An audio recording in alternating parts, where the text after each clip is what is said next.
Kuatkan tekad, kuatkan hati. Negeri ini memanggilmu kawan. Belajar bergerak berbagi untuk negeri. Guru penggerak majukan pendidikan. Guru penggerak menghamba pada murid. Kreatif rancang pembelajaran. Hargai potensi, tingkatkan prestasi. Lahirkan profil pelajar Pancasila.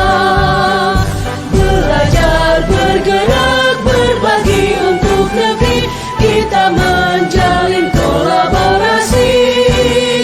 Belajar bergerak.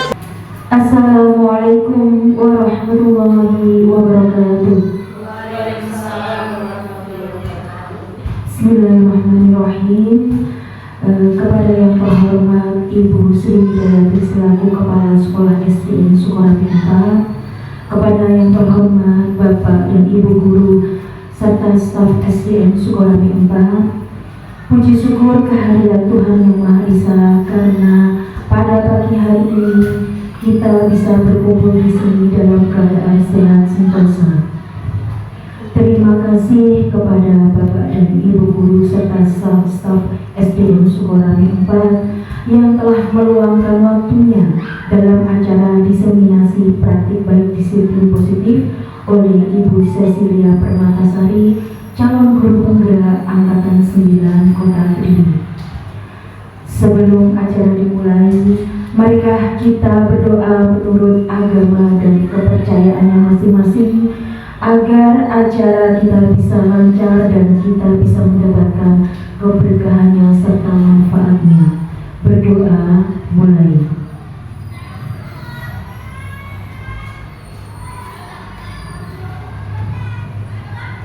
Berdoa selesai. Sebagai pembawa acara, saya akan membacakan susunan acara pada pagi hari ini. Acara yang pertama yaitu pembukaan, acara yang kedua pemaparan materi diseminasi budaya positif oleh Ibu Cecilia Permatasari selaku calon guru penggerak Angkatan 9 Kota Kediri, dan acara yang ketiga tanya jawab, serta acara yang keempat penutup. Untuk menghemat waktu, kami persilahkan kepada Ibu Cecilia Permatasari selaku calon guru penggerak Angkatan 9 untuk memaparkan materi diseminasi praktik baik budaya positif. Kepada beliau dipersilakan.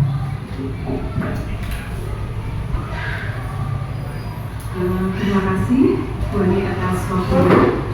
Selamat pagi Bapak Ibu. Selamat pagi. Salam sejahtera, semoga Tuhan selalu beserta kita. Yang terhormat Ibu Kepala Sekolah SDN Sukorambi 4, Ibu Sri Widyawati, dan Bapak Ibu Guru SDN Sukorambi 4, saya mengucapkan terima kasih sudah diberi kesempatan pada hari ini untuk menyampaikan diseminasi penerapan budaya positif. Nah, pada hari ini ada pun beberapa konsep inti budaya positif yang akan kita pelajari. Yang pertama, perubahan paradigma belajar. Yang kedua, disiplin positif. Yang ketiga, motivasi perilaku manusia. Yang keempat, kebutuhan dasar manusia. Yang kelima, posisi kontrol restitusi. Keenam, keyakinan kelas. Dan yang terakhir ada segitiga restitusi.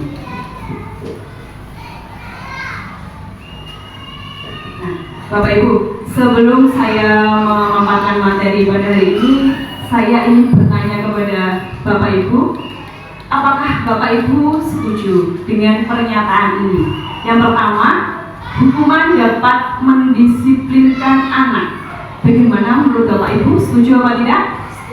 Setuju. Oke.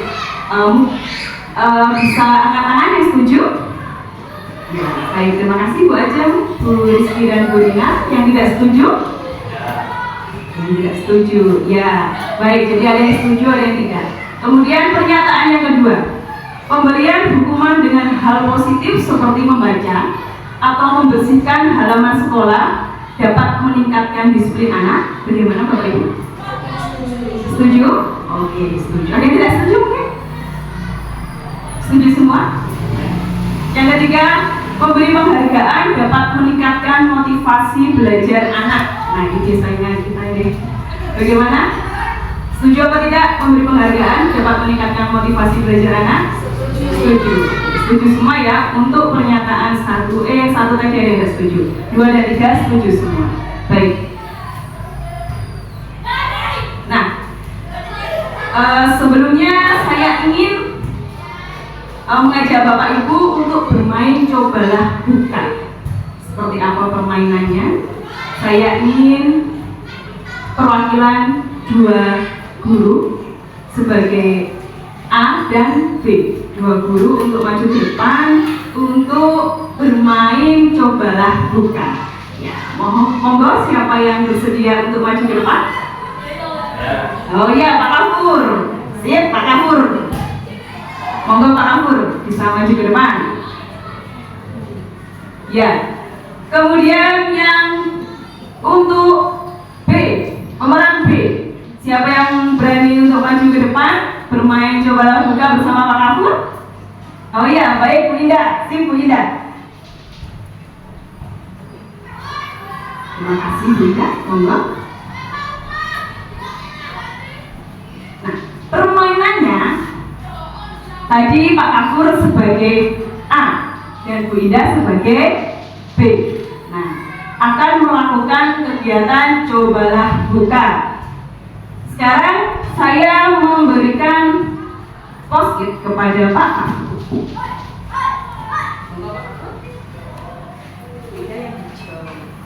Tampak segar. Baik. Ya. Kemudian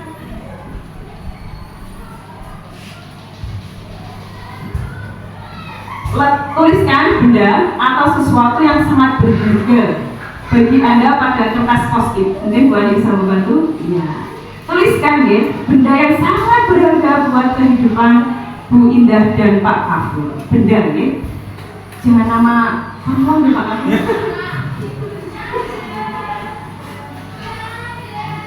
Bendanya Pak Kafur. Sepertinya Pak Kafur panjang sekali di bendanya. Banyak sekali seperti yang itu. Satu ya? Satu saja Pak Kafur, yang paling dari satu ya. Baik. Selanjutnya, letakkan pada salah satu tangan Anda dan genggam dengan segala daya. Anda perlu menjaga benda tersebut sekuat tenaga Anda, karena benda tersebut begitu pentingnya untuk kehidupan Anda. Yes, genggamannya. Mana genggamannya Bu Ida? Iya, genggamannya. Nah, sekarang tugas rekan Anda B, tadi kan Pak Kafur ayah ya. B adalah mencoba dengan segala cara untuk membuka kepalan tangan Anda. Teman Anda B, Bu Indah, boleh memujuk Pak Kafur, menghardik, kemudian mengintimidasi mengancam ya. Nah, mengancam, memarahi, menggoda, meliti, bahkan menawari uang agar Anda bersedia membuka kepalan tangan. Monggo Bu Indah bisa merayu. Apakah bisa membuka kepalan tangannya Pak Kafur?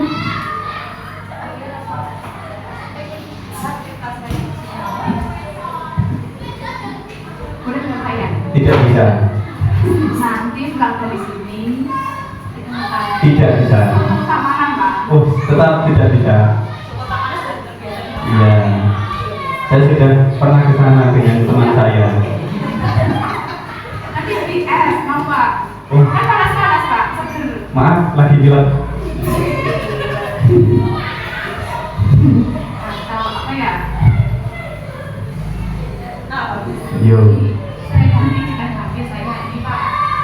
Saya kasih HP Pak, Pak Kafur, tidak Oh, apa-apa. itu kalau di rumah sudah punya 2 model seperti itu. Sudah punya 2 saya. Sepertinya saya gagal tadi Pak Kafur. Sudah menyerah apa belum tidak? Sudah menyerah? Yes. Ternyata Pak Kafur tetap berpegang teguh walaupun sudah mau ditraktir soto Pamanan, sudah ada gandengannya es, tidak mempan. Bahkan HP sekalipun Pak Kamu juga keren Pak Kamu. Keren. Genggamannya tetap aman ya? Iya, aman. Sepertinya berharga sekali buat Anda. Sangat berharga. Oh, sip. Sekarang teman-teman buat Pak Kamu sudah mempertahankan genggamannya. Sekarang ganti Bu Indah dirayu oleh Pak Kafur. Apakah Bu Indah tetap sama seperti Pak Kafur akan tetap menggenggam genggamannya, ataukah Bu Indah hatinya cepat luluh? Oke, monggo Bu Indah. Bu Indah, ayo diberikan itu yang ada di genggamannya. Ayo toh, Bu Indah kan cantik, baik, gitu, kayak putri mini peri, gitu. Kan toh berikan, nanti tak puji terus selama 1 bulan. Tak bolusui.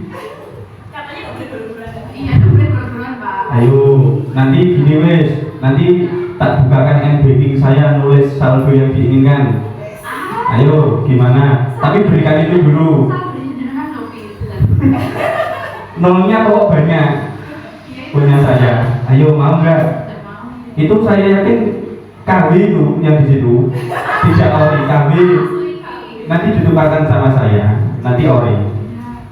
Dan toh, nggak mau Pak? Sangat sulit Ibu ya. Gimana ini? Sejauhnya Bapak mau berlanjut lagi merayu Bu Indah? Oh, jalan-jalan gimana?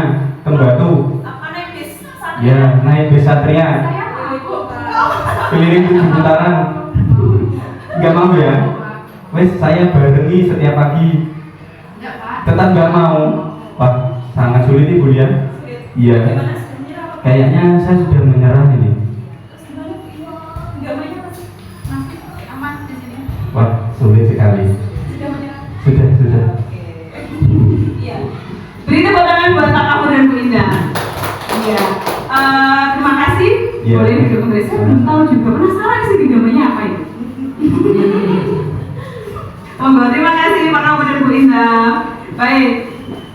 Dalam kegiatan ini sesungguhnya siapa yang memegang kendali Bapak Ibu atau kontrol untuk membuka atau menutup kepala tangannya Pak Kafur sama Bu Indah tadi? Siapa kira-kira yang mengontrol? Apakah Pak Kafur bisa mengontrol Bu Indah? Tidak bisa. Apakah Bu Indah bisa mengontrol Pak Kafur?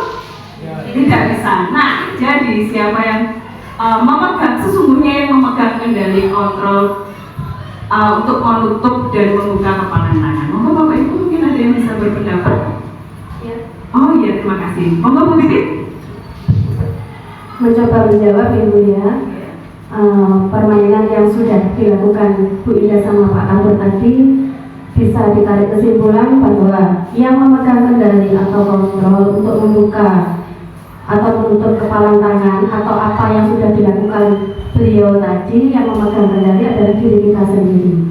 Seumpama itu terjadi pada saya, jika saya memiliki sesuatu yang sangat berharga, jika ada orang lain yang meminta dengan kekuatan apapun, dengan rayuan apapun, tetap akan saya pertahankan, karena itu sudah menjadi milik saya. Seperti itu Bu Ria, terima kasih. Ya. Terima kasih jawaban yang luar biasa dari Bu Pipit. Jadi yang seperti itu ya, tangan buat Bu Pipit. Betul sekali. Jadi yang mengontrol itu adalah diri kita sendiri. Itu disebut dengan teori kontrol. Nah, jadi teori kontrol itu Anda tidak bisa mengontrol orang lain. Hanya Anda yang bisa mengontrol diri Anda sendiri. Seperti tadi ya, Bu Indah sama Pak Kafur tidak bisa saling mengontrol. Yang mengontrol adalah diri kita sendiri. Nah, baik. Sekarang kita sudah masuk pada budaya positif. Apa itu budaya positif? Nah, budaya positif adalah nilai-nilai, keyakinan-keyakinan, dan kebiasaan-kebiasaan di sekolah yang berpihak pada murid, dapat berkembang menjadi pribadi yang kritis, penuh hormat, dan bertanggung jawab.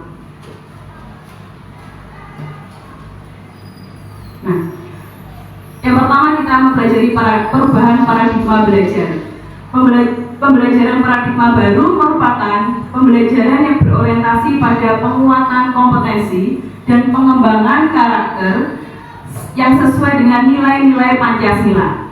Pembelajaran paradigma baru memastikan praktik pembelajaran yang berpusat pada murid, yang mana setiap murid belajar sesuai kebutuhan dan tahap perkembangan.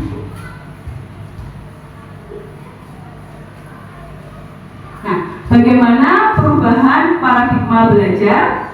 Perubahan paradigma dalam proses pembelajaran yang awalnya berpusat pada guru, teacher center, menjadi pembelajaran yang berpusat pada siswa, learning center, diharapkan mampu mendorong siswa untuk terlibat secara aktif dalam membangun pengetahuan, sikap, dan perilaku. Jadi sudah tidak berpusat pada guru ya, jadi pembelajaran sudah berpusat pada siswa. Baik, yang kedua kita akan mempelajari disiplin. Ketika mendengar kata disiplin, apa yang terbayang di benak Bapak Ibu? Apa yang terlintas di pikiran Bapak Ibu sekalian? Disiplin itu seperti apa? Satu kata saja atau dua kata, tidak usah kalimat. Yang terbayang di benak Anda. Ini mungkin Bapak Ibu bisa disiplin apa dalam benak Anda? Ya, tidak? Disiplin tata tertib. Oke, disiplin berhubungan dengan tata tertib bisa. Mungkin ada lagi disiplin yang berisi tepat waktu. Ya, disiplin bisa berhubungan dengan tepat waktu. Baik, terima kasih jawaban luar biasa dari Bu Rizky dan Bu Indah.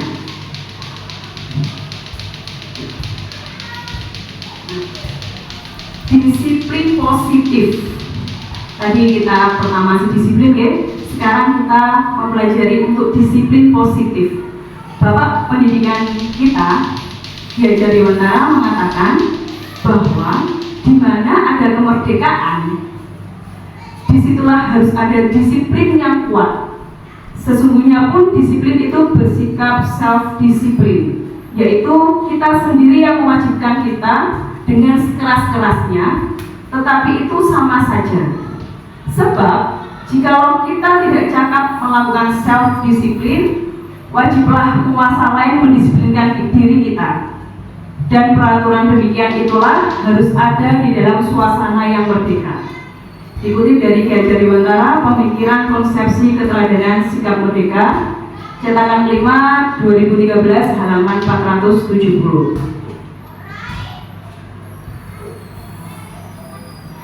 Dari kutipan berikut, Ki Hajar Dewantara menyatakan bahwa untuk mencapai kemerdekaan atau dalam konteks pendidikan kita saat ini, untuk menciptakan murid yang merdeka, syarat utamanya adalah harus ada disiplin yang kuat. Disiplin yang dimaksud adalah disiplin diri yang memiliki motivasi internal. Jika kita tidak memiliki motivasi internal, maka kita memerlukan pihak lain untuk mendisiplinkan kita, atau motivasi eksternal karena berasal dari luar, bukan dari dalam diri kita sendiri. Pemikiran Ki Hajar ini sejalan dengan pandangan Diana Gosen dalam bukunya Restructuring School Discipline 2001, yaitu untuk menjadi seorang murid atau pengikut, seseorang harus paham betul alasan mengapa mereka mengikuti suatu aliran atau ajaran tertentu, sehingga motivasi yang terbangun adalah motivasi intrinsik, bukan ekstrinsik. Kalau motivasi intrinsik tadi kan dari dalam diri kita sendiri ya. Jadi kita melakukan disiplin itu karena dari dalam diri kita sendiri, bukan karena paksaan dari luar. Nah, sebagai pendidik, sebagai Bapak Ibu guru, tujuan kita adalah menciptakan anak-anak yang memiliki disiplin diri, sehingga mereka bisa berperilaku dengan mengacu pada nilai-nilai kebajikan universal dan memiliki motivasi intrinsik, bukan ekstrinsik. Disiplin sebagai bentuk kontrol diri, yaitu belajar untuk kontrol diri agar dapat mencapai suatu tujuan mulia. Tujuan mulia di sini mengacu pada nilai-nilai atau prinsip-prinsip mulia yang dianut seseorang. Kita namakan nilai-nilai tersebut sebagai nilai-nilai kebajikan universal. Salah satunya adalah nilai-nilai kebajikan yang ingin dicapai oleh setiap anak Indonesia yang kita kenal dengan profil pelajar Pancasila. Ada berapa nilai nih Bapak Ibu dalam profil pelajar Pancasila ini? 6. Yang pertama, bertakwa kepada Tuhan Yang Maha Esa. Kemudian berkebinekaan global, gotong royong, mandiri, kreatif, dan bernalar kritis. Nah, itu adalah tujuan saat ini menuju profil pelajar Pancasila. Diana Gosen dalam bukunya Restructuring School Discipline menyatakan ada 3 motivasi perilaku manusia. Yang pertama, untuk menghindari ketidaknyamanan atau hukuman. Ini adalah tingkat terendah dari motivasi perilaku. Motivasi ini bersifat eksternal, berarti belum sampai pada diri murid. Biasanya orang yang motivasi perilakunya untuk menghindari hukuman atau ketidaknyamanan akan bertanya apa yang akan terjadi apabila saya tidak melakukannya untuk menghindari permasalahan yang muncul. Nah, biasanya murid kita seperti itu ya. Kadang juga kita juga masih seperti itu. Jadi masih nanti kalau saya terlambat nanti saya takutnya dihukum. Nah, kalau seperti itu kan karena dia disiplin karena takut dihukum, bukan takut dari dirinya sendiri. Kemudian yang kedua, untuk mendapatkan imbalan atau penghargaan dari orang lain. Satu tingkat di atas motivasi yang pertama tadi, orang dengan motivasi ini akan bertanya, apa yang akan saya dapatkan apabila saya melakukannya? Mereka melakukan sesuatu untuk mendapatkan pujian, hadiah, pengakuan atau imbalan dari orang lain. Jadi biasanya saya ingin rajin masuk, nilai saya bagus, nanti saya dapat penghargaan, dapat piagam, dapat hadiah dari orang tua. Nah, seperti itu. Itu karena dia melaksanakan motivasinya itu untuk mendapatkan imbalan atau penghargaan dari orang lain. Yang ketiga, untuk menjadi orang yang mereka inginkan dan menghargai diri sendiri dengan nilai-nilai yang mereka percaya. Nah, ini adalah motivasi yang akan membuat seseorang memiliki disiplin positif karena motivasi berperilakunya bersifat internal bukan eksternal. Nah, ini sudah baik ya motivasinya, jadi dia ingin disiplin karena dari dirinya sendiri, karena dia meyakini nilai-nilai yang mereka percaya. Nah, ada dari disiplin tadi ada beberapa kebutuhan dasar manusia. Yang pertama ada bertahan hidup, kasih sayang dan rasa diterima, kebebasan, kesenangan dan penguasaan. Kita akan membahas yang pertama kebutuhan bertahan hidup. Kebutuhan bertahan hidup atau survival adalah kebutuhan yang bersifat fisiologis, fisik ya Bapak Ibu, karena bertahan hidup. Untuk bertahan hidup misalnya kita butuh kesehatan, rumah dan makanan. Kebutuhan biologis sebagai bagian dari proses reproduksi termasuk kebutuhan untuk tetap bertahan hidup.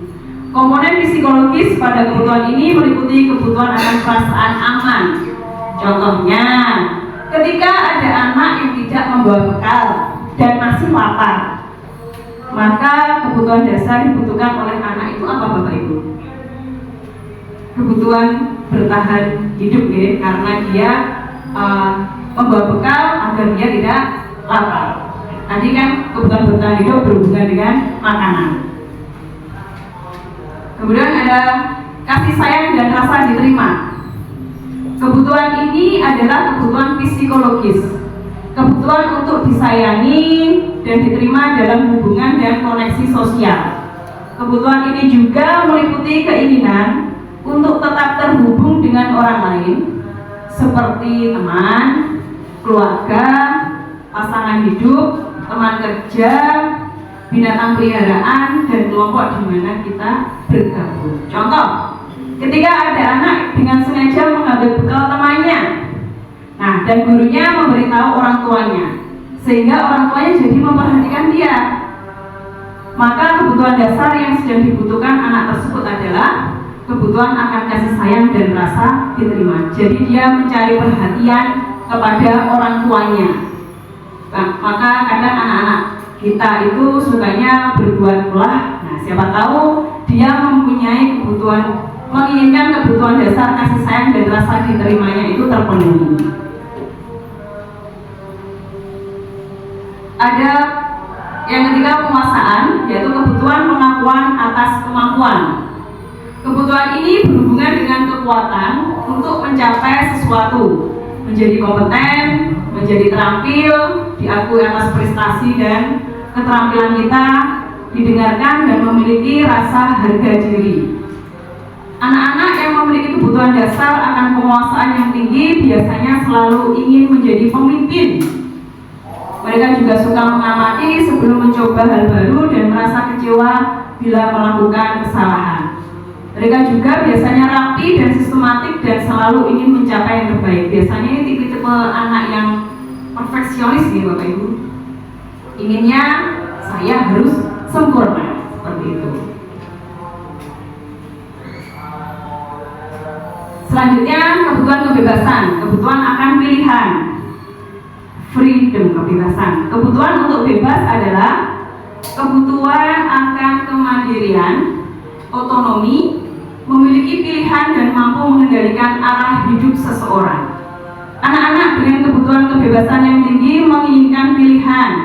Mereka perlu banyak bergerak, suka mencoba-coba, tidak terlalu terpengaruh orang lain, dan senang mencoba hal baru dan menarik. Biasanya ini anak-anak yang suka kecerdasan kinestetik ya. Anak-anak seperti itu suka sekali mencoba-coba, sukanya bebas. Dan kebutuhan yang selanjutnya, kesenangan. Kesenangan, kebutuhan untuk merasa senang. Kebutuhan akan kesenangan adalah kebutuhan untuk mencari kesenangan, bermain dan tertawa. Bayangkan hidup tanpa kenikmatan apapun, betapa menyedihkan. Anak-anak dengan kebutuhan dasar kesenangan yang tinggi biasanya ingin menikmati apa yang dilakukan. Mereka juga bisa berkonsentrasi tinggi saat mengerjakan hal yang disenangi. Mereka juga suka permainan dan suka mengoleksi barang, suka bergurau, suka melucu. Suka bergurau dan suka melucu karena dia menginginkan kebutuhan kesenangan. Sepertinya biar agak semangat lagi, tadi kita sudah bermain, kita sekarang tebak lagu. Coba diperhatikan lirik lagu yang ada di depan. Ayo Bapak Ibu, lirik lagunya ini siapa yang menyanyikan dan judulnya apa? Oke. Siapa? Bu Ani? Keisha. Judulnya? Oke, mungkin Bu Ajin bisa menyanyikan sedikit dari liriknya ini. Ya Bu Ajin, tepuk tangan. Terima kasih. Oke, ada sedikit. Apa kamu? Lumpuhkanlah ingatanku, hapuskan tentang dia, hapuskan memoriku tentang dia. Hilangkanlah ingatanku jika itu tentang dia. Ku ingin ku lupakannya. Sampai kelinci Bapak dia suara yang pasti. Tepuk tangan buat apa nggak betul Keisha mudah ingatanku. Ini lagu hits. Cie, betul. Keisha lumpuhkan ingatanku. Sekarang lagu yang kedua. Siapa lagi ya? Monggo. Ini lagu hits pada zamannya. Guys, Winda, Ari Lasso, hampa. Mungkin kita bisa bernyanyi bersama-sama, ayo. 1, 2, 3. Entah di mana dirimu berada, hampa terasa hidupku tanpa dirimu. Apakah di sana selalu aku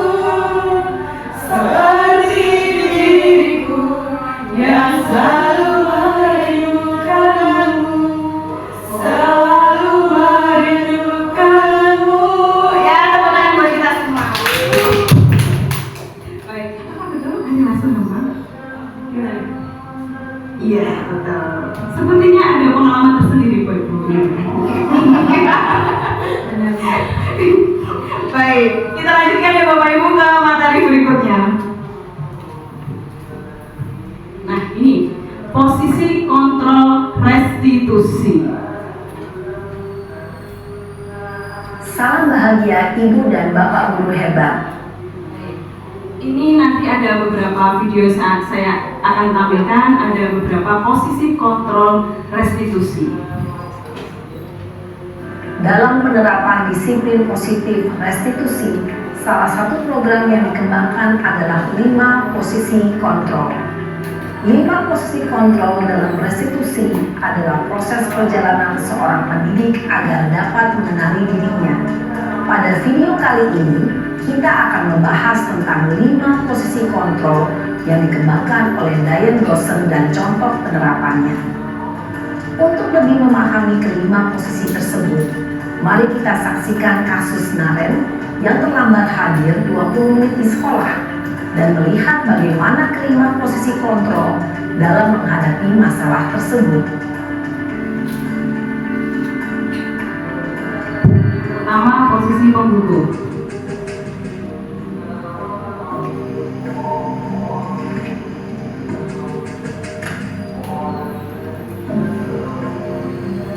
Naren! Sini kamu! Selamat pagi, Bu. Selalu terlambat. Kamu deh, pasti terlambat. Maaf, Bu. Saya Apa? Apa coba? Alasan kamu apa lagi? Kapan sih kamu tidak terlambat? Ngeri ya, Bapak Ibu? Malas sekali ya kamu jadi anak. saya Dasar pemalas. Gak kapok-kapok sih kamu. Sudah berapa kali terlambat? Sana, kamu keliling lapangan basket 2 kali. kenapa saya harus ke lapangan basket, Bu? Kenapa? Kamu melawan ibu. Berani-beraninya jawab. Sudah terlambat, masih berani jawab pula. Sekarang, keliling lapangan basket 5 kali sekalian. Biar kapok. Cepat. Pergi sana ke lapangan basket. Nah, itu adalah video tentang posisi pembuku. Ciri khasnya dari posisi pembuku, yang pertama ada suara tinggi tadi ya, ibu gurunya. Yang kedua bahasa tubuh, ibu gurunya tadi matanya sampai melotot, jari menunjuk-nunjuk dan menghardik. Hukuman berupa verbal dan fisik. Verbalnya tadi dengan kata-katanya yang terlalu keras tadi ya. Kemudian fisiknya tadi anak-anak murid Naren tadi disuruh berkeliling lapangan basket. Nah, dampaknya sendiri untuk murid akan menjadi pendendam dan tidak menyukai gurunya. Ya pasti ya, kadang sampai ada anak nggak mau sekolah dengan alasan takut dengan gurunya. Nah, itu pada posisi pembuku. Selanjutnya, posisi pembuat rasa bersalah.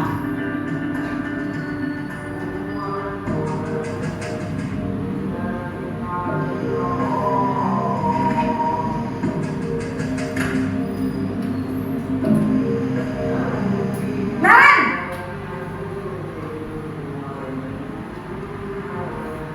Selamat pagi, Bu. Naren, kamu kenapa terlambat lagi, nak? Ya Tuhan, Naren, kamu senang ya bikin ibu susah ya? Kalau kamu terlambat lagi, nanti ibu yang ditegur bapak kepala sekolah, nak.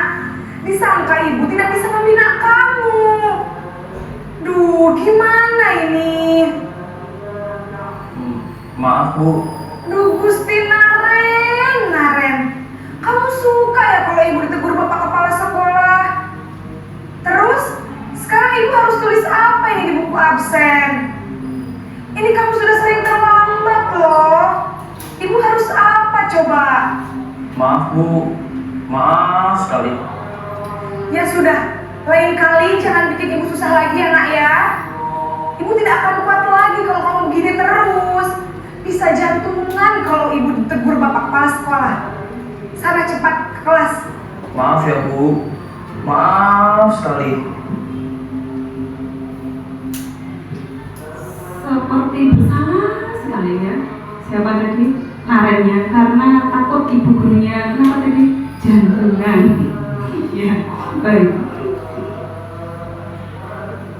Kemudian posisi pembuat merasa bersalah ini ciri khasnya nada suara cenderung melembut, tenang, namun kata-katanya menyalahkan murid. Nanti ibu disalahkan sama kepala sekolah, nanti ibu jantungan loh. Nah, seperti itu.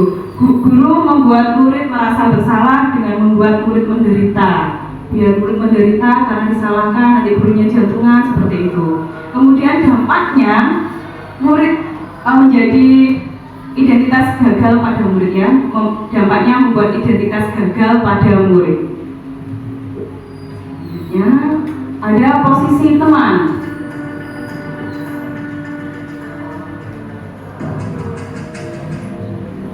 Posisi yang ketiga ada posisi teman.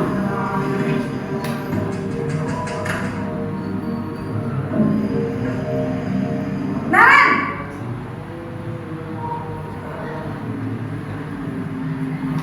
Selamat pagi Bu. wah, sudah jam berapa ini nak? Terlambat lagi ya sayang. Iya Bu, habis ibu saya belum membangunkan saya Bu. Kamu malah menyalahkan ibu kamu. Kamu bukannya anak yang larinya paling kencang. Kok terlambat sih?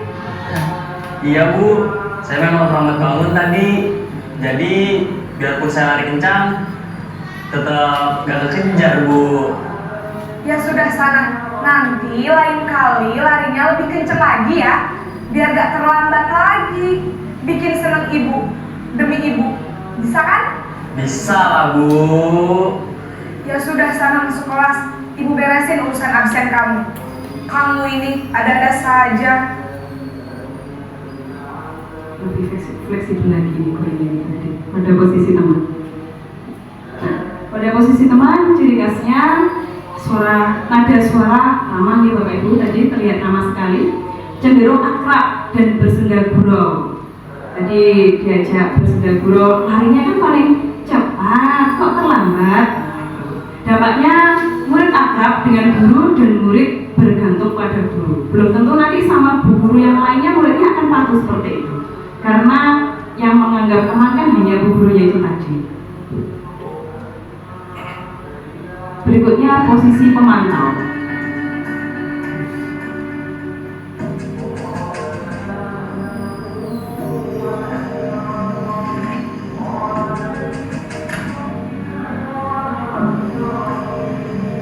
Naren!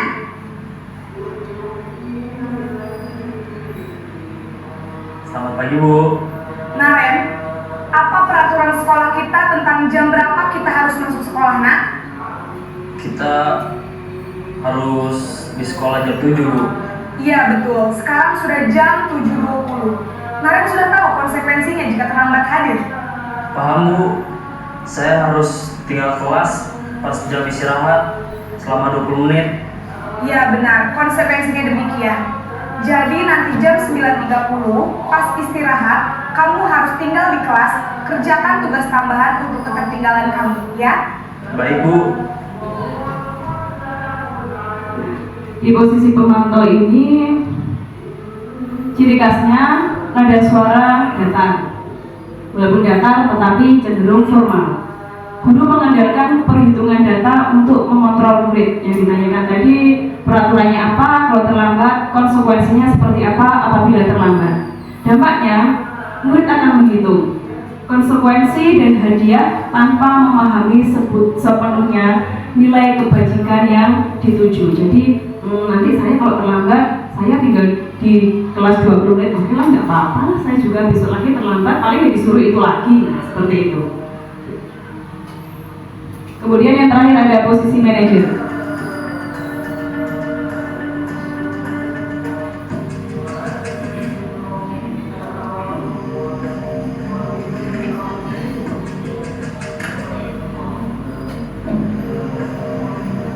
Naren!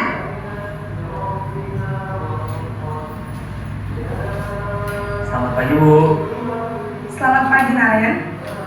Maaf Bu, saya terlambat. Iya, sekolah masuknya jam 7, sekarang sudah jam 7.20. Jadi sekarang bagaimana ini Naren? Maaf Bu, saya lupa setel alarm saya semalam. Baiklah, menurut kamu, keyakinan sekolah yang mana yang perlu kamu tingkatkan? Menghargai diri sendiri dan orang lain mungkin ya Bu. Setuju. Jadi, apakah Naren meyakini prinsip saling menghormati tersebut? Iya Bu, saya meyakininya. Apakah Naren bersedia memperbaiki masalah keterlambatan ini? Bersedia Bu. Bagaimana kamu akan perbaiki masalah keterlambatan ini?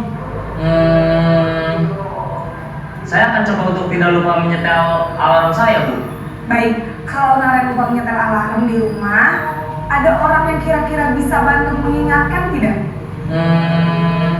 Ada Bu, kakak saya, Kak Emma. Ada lagi selain Kak Emma?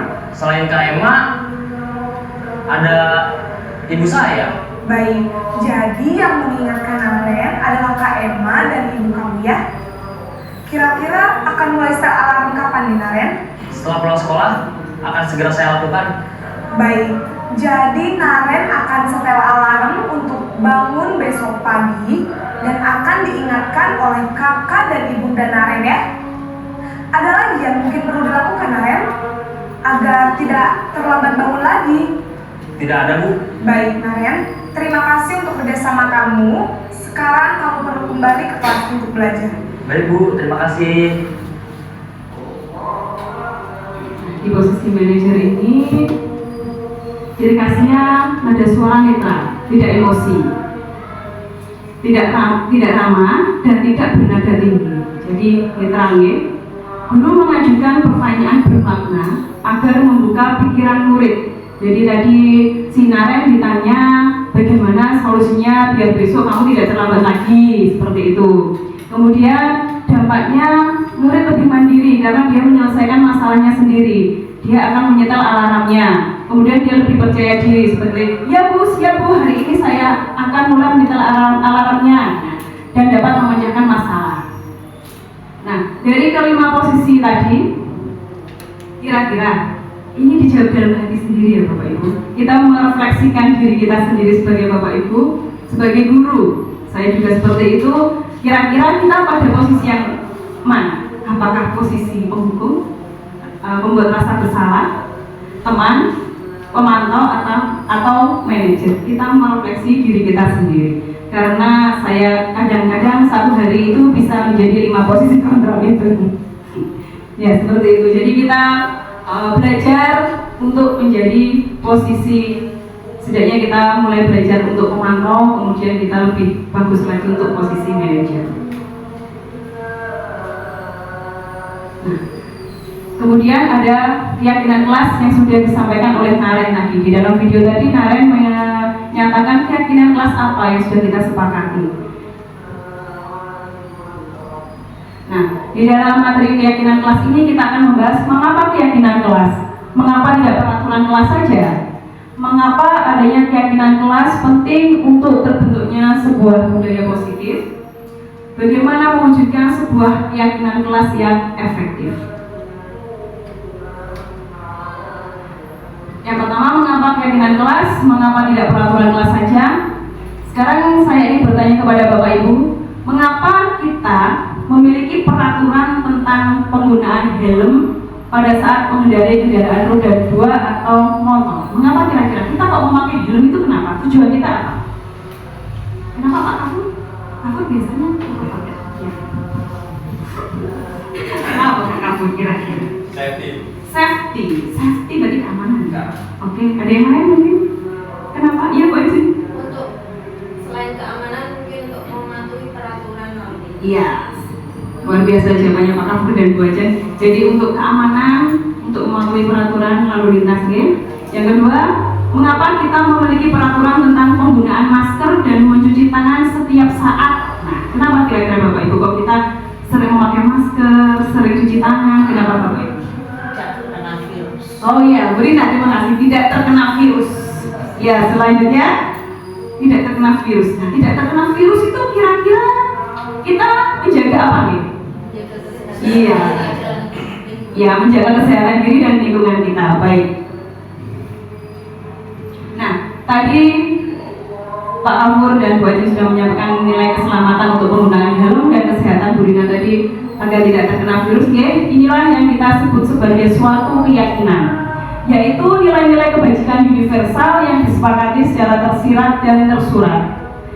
Disepakati secara tersirat dan tersurat lepas dari latar belakang suku, negara, bahasa maupun agama.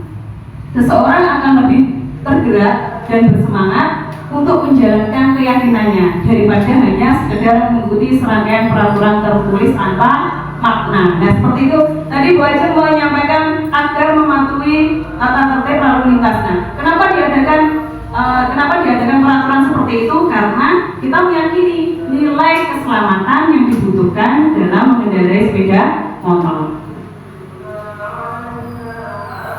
Keyakinan kelas sendiri adalah sesuatu yang diyakini bersama yang berasal dari penyatuan pikiran untuk menjadi nilai-nilai kebajikan dan dapat kita terapkan untuk membangun budaya positif. Nah, adapun beberapa pembentukan keyakinan sekolah atau kelas. Yang pertama, pernyataan keyakinan kelas senantiasa dibuat dalam bentuk positif berupa pernyataan-pernyataan universal. Pernyataan keyakinan kelas dibuat positif itu misalkan jangan berbohong. Nah, jangan kan negatif ya. Berarti kalau positif dijadikan jangan berbohong. Jadi positifnya nilainya jujur ya, jujur. Nah, keyakinan kelas hendaknya tidak terlalu banyak sehingga mudah diingat dan dipahami oleh semua warga kelas. Jadi misalkan jangan berbohong karena berbohong itu dosa, terlalu panjang ya. Ya, jadi kejujuran itu saja bisa. Semua warga kelas hendaknya ikut berkontribusi dalam pembuatan keyakinan kelas lewat kegiatan curah pendapat. Jadi biasanya bisa dilakukan antara pihak guru dan murid. Nah, ini adalah contoh keyakinan kelas yang sudah saya buat bersama anak-anak di kelas 6. Kalian ingin menciptakan suasana kelas yang bagaimana? Tuliskan dalam kesepakatan kelas di kertas yang Ibu bagikan. Ini saya buat keyakinan kelas di awal. Belajar di kelas 6. Ya, ini saya buat keyakinan kesepakatan kelas dan keyakinan kelas di awal tahun pelajaran kemarin ya, di MPL. Sekarang tempelkan kesepakatan kelas yang sudah kalian tulis. Kalian menginginkan kelas seperti apa? Tempelkan di papan tulis. Ayo urut dari Dinda.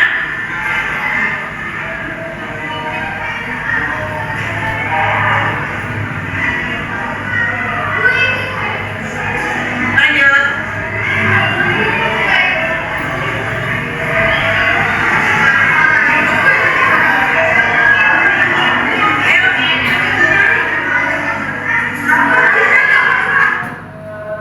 Dari kesempatan kelas yang didapatkan, saya buat keyakinan kelas 6, bersikap jujur, rukun dan saling tolong-menolong, menghormati orang berbicara dengan sopan, menjaga kebersihan dan ketertiban kelas, disiplin mengerjakan tugas. Jadi dari pendapat-pendapatnya anak tadi dibuat menjadi kalimat positif yang tidak terlalu panjang dan mudah diingat. Dari keyakinan kelas kita menuju ke segitiga restitusi. Segitiga restitusi sebagai salah satu cara untuk menanamkan disiplin positif pada murid sebagai bagian dari budaya positif di sekolah. Yaitu Gosen dalam bukunya Restitution Retractoring School Discipline 2001 telah merancang sebuah tahapan untuk memudahkan para guru dan orang tua dalam melakukan proses untuk menyiapkan anaknya melakukan restitusi bernama segitiga restitusi atau restitusi triangle. Nah, seperti ini ya Bapak Ibu, segitiga restitusi. Yang pertama ada menstabilkan identitas, kemudian validasi tindakan yang salah, kemudian yang terakhir menanyakan keyakinan. Nah, ini adalah contoh penerapan segitiga restitusi. Maaf ya, seperti yang diperbolehkan pulang. Bosya, Kalau tidak, kenapa sama beliau itu berpelitan pulang? Tidak tahu. Yang pertama Mas lanjutkan identitas. Oh ya, jadi gini, tadi ketika ulangan, beliau perhatikan kamu melirik jawaban milik Najwa. Apakah betul seperti itu? Iya, betul Bu. Oh ya, perbuatan kamu melirik jawaban milik Najwa itu termasuk perbuatan apa Gisya? Mencontek itu menurut Kezia termasuk perbuatan yang baik atau tidak baik ya? Tidak baik. Tidak baik. Gini, Kezia, setiap orang itu pasti pernah melakukan kesalahan ya. Seperti dia pun juga pernah melakukan kesalahan. Di sini dia ingin membantu kamu untuk memperbaiki permasalahan ini. Kedua, validasi tindakan yang salah. Kezia cerita ke dia, kenapa kok kamu sampai mencontek jawaban milik Najwa? Kita menanyakan alasannya kenapa anak berlaku seperti itu. Tidak belajar, kenapa kok tidak belajar? Karena saya tak suka menghadapi malam di Dari perbuatan kamu tadi, keyakinan kelas 16 belum kamu laksanakan.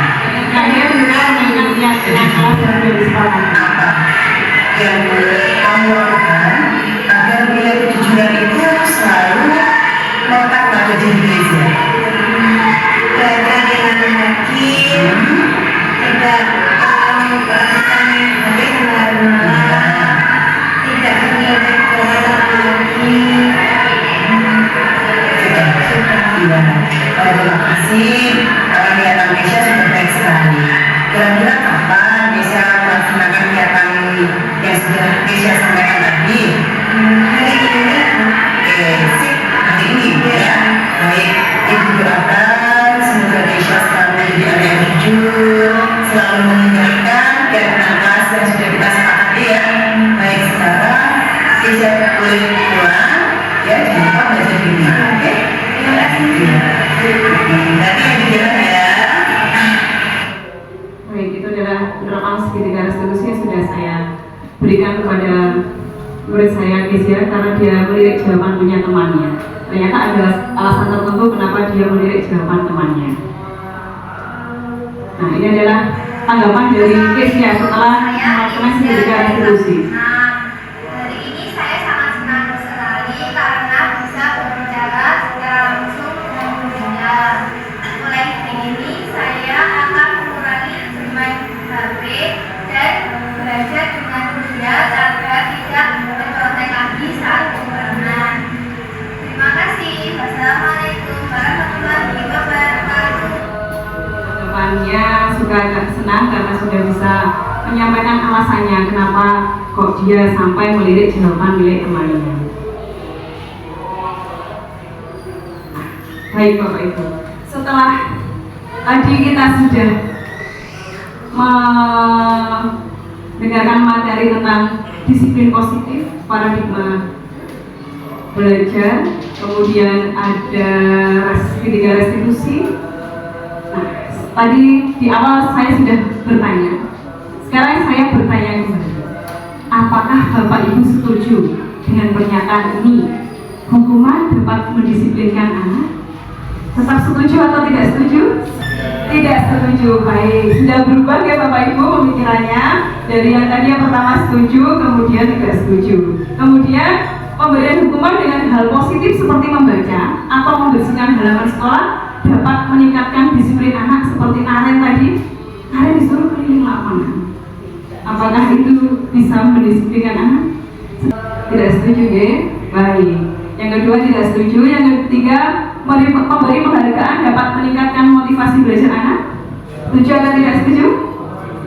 Kemudian tadi ketika pemberian penghargaan, oke lah saya disiplin karena saya biar ingin dapat penghargaan.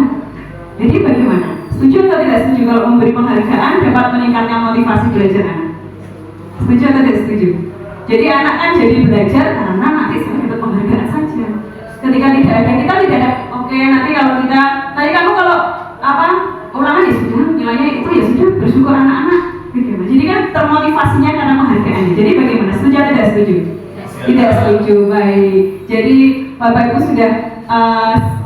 sudah berbeda ya jawaban dari awal dan akhir tadi. Yang di awal tadi kali apa Bapak Ibu sudah setuju ternyata hukuman, kemudian membaca, membersihkan halaman, penghargaan.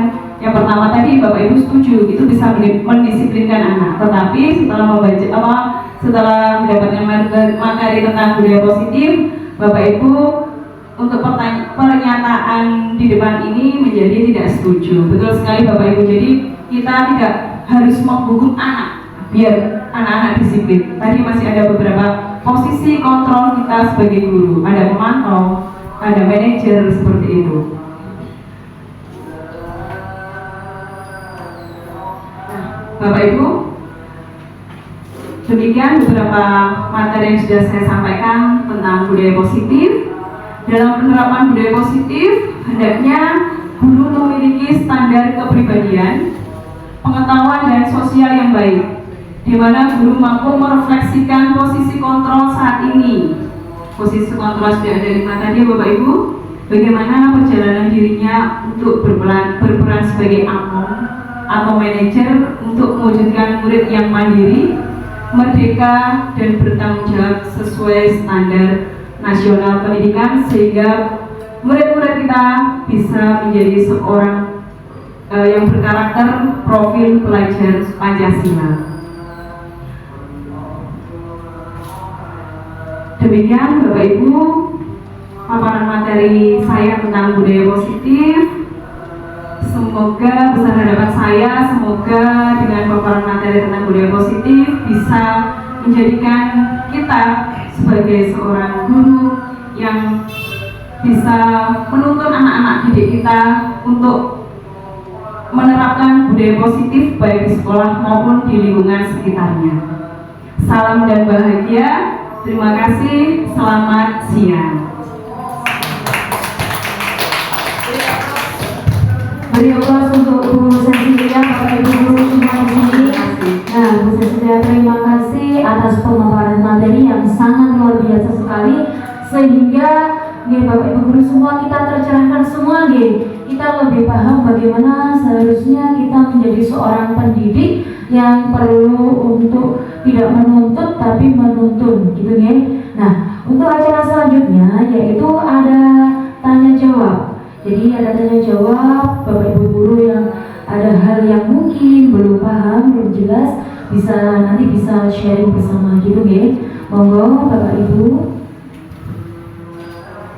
Ya, Bu Rizky, monggo. Selamat pagi Bu ya.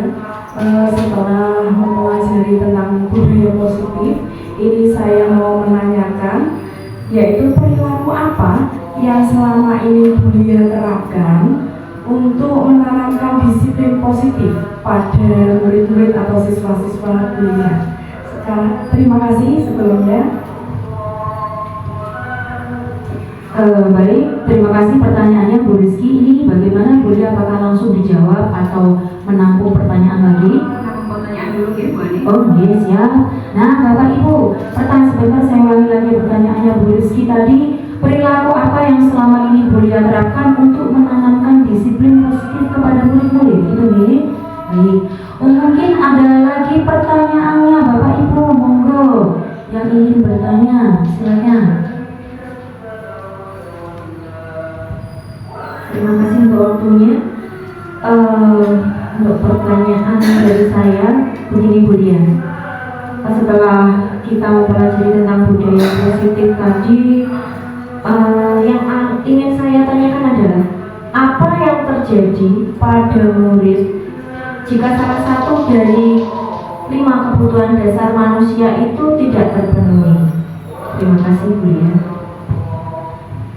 Terima kasih Bu Aja. Jadi saya akan mengulanginya lagi ya. Pertanyaan dari Bu Ajeng. Apa yang terjadi pada murid jika salah satu dari 5 kebutuhan dasar manusia itu tidak terpenuhi? Seperti itu ya Bu Ajeng. Baik. Bagaimana Bu Cecilia? Ini. Terima kasih Bu Ajeng atas pertanyaannya. Saya ulangi ya. Jadi tadi Bu Ajeng bertanya apabila murid tidak bisa memenuhi salah satu dari kebutuhan dasarnya ya. Baik, jadi begini, kebutuhan dasar itu 5 wajib dipenuhi. Apabila tidak terpenuhi salah satu, pasti akan berdampak negatif. Nah, kita sebagai guru tugasnya yaitu menuntun dan merefleksi anak didik kita. Kenapa kebutuhan dasar itu kok tidak terpenuhi, dan kita mencari solusi bagaimana kebutuhan dasar itu bisa terpenuhi. Nah, jadi mari kita membimbing murid-murid kita agar menjadi berdaya, seimbang dan bahagia. Karena dengan kebutuhan dasarnya apabila terpenuhi semua pasti akan bahagia. Seperti itu Bu Ajeng. Bagaimana Bu Ajeng? Jadi tugas dari guru adalah membimbing siswa untuk memenuhi kelima kebutuhan dasar tersebut ya. Betul sekali Bu Ajeng. Terima kasih untuk jawabannya Bu ya. Terima kasih. Yang pertama tadi kebutuhan yang tidak terpenuhi dapat berakibat dari perilaku buruk murid, sehingga kita sebagai guru tentu harus mengetahui kebutuhan dasar murid seperti itu. Betul sekali. Baik, untuk pertanyaan yang kedua. Yang pertanyaan dari Bu Rizky tadi, saya ulangi ya, perilaku apa yang selama ini sudah saya terapkan untuk mendisiplinkan, menanamkan budaya disiplin positif pada murid saya. Ya, saya yang pertama berusaha mengetahui kebutuhan dasar mereka. Kebutuhan dasar karena mereka ketika berbuat kesalahan pasti ada salah satu kebutuhan dasarnya tidak terpenuhi. Kemudian saya juga akan berusaha menjadi guru dengan posisi kontrol tenang, itu juga masih berusaha teman, posisi pemantau dan posisi manajer, dan selalu menerapkan disiplin dari diri sendiri. Jadi agar murid itu terbiasa disiplin dari diri sendiri, motivasinya intrinsik bukan ekstrinsik, seperti itu Bu Rizky. Bagaimana Bu Rizky tadi dari Bulia mengetahui kebutuhan dasar murid terlebih dahulu dan selalu menerapkan disiplin pada diri sendiri, belajar untuk menjadi sebagai kontrol teman dan sebagai manajer, seperti itu. Bagaimana? Terima kasih Bu Lia, mungkin itu bisa menjadi inspirasi saya untuk lebih lanjut tindakannya kepada siswa berperilaku positif. Terima kasih. Terima kasih Bu Rizky. Baik, luar biasa sekali. Mungkin Bapak Ibu ada yang ingin bertanya lagi, monggo. Masih dibuka ya Bu sesi pertanyaannya lagi? Sepertinya karena waktunya Jumatan Bu Adi. Oh ya, jadi sudah dua pertanyaan sudah terjawab semua ya Bapak Ibu. Jadi ini tadi saya merefleksikan kembali ya, saya menarik benar-benar. Jadi hari ini bahwa kita sebagai guru itu harus mengetahui kebutuhan dasar murid apa saja. Jadi kita sebagai guru harus mengetahui semua kebutuhan dasar murid dan kita menerapkan disiplin pada diri sendiri, memberikan contoh yang baik kepada murid. Gitu nih. Sudah selesai nih. Jadi tidak terasa seluruh agenda hari ini telah kita laksanakan dengan baik. Saya selaku pembawa acara mohon maaf atas segala kekurangan. Akhir kata saya mohon undur diri. Terima kasih atas perhatiannya. Semoga kita semua mendapat keberkahan dan manfaatnya. Wassalamualaikum warahmatullahi wabarakatuh.